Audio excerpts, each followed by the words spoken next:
Hyderabad youth coverage یعنی HYC کے بانی و BRS لیڈر سلمان خان کی خودکشی کی کوشش، پولیس کی مبینہ ہراسانی کا الزام۔ حیدرآباد یوتھ کوریج یعنی HYC و BRS کے لیڈر سلمان خان نے جمعہ 14 اگست 2026 کو مبینہ طور پر خودکشی کی کوشش کی۔ تنظیم کا دعویٰ ہے کہ پولیس کی جانب سے درج ایک کیس کے سلسلے میں مبینہ ہراسانی سے پریشان ہو کر سلمان خان HYC نے یہ انتہائی قدم اٹھایا۔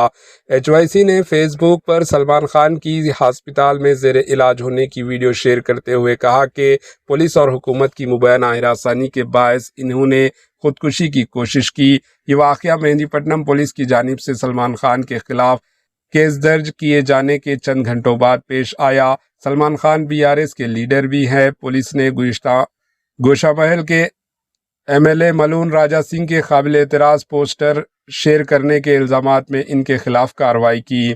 مقدمہ منگل ہاٹ کے رہنے والے وائی لکشمن کی شکایت پر درج کیا گیا۔ شکایت کنندگان نے بتایا کہ وہ موبائل فون پر ویڈیوز دیکھ رہا تھا۔ اسی دوران اسے سلمان خان اور 2 دیگر افراد کی ایک ویڈیو نظر آئی جس میں وہ راجہ سنگھ کی فوٹو والے پوسٹر پر جوتے کا نشان لگاتے ہوئے دکھائی دے رہا تھا۔ Bureau report AHN news.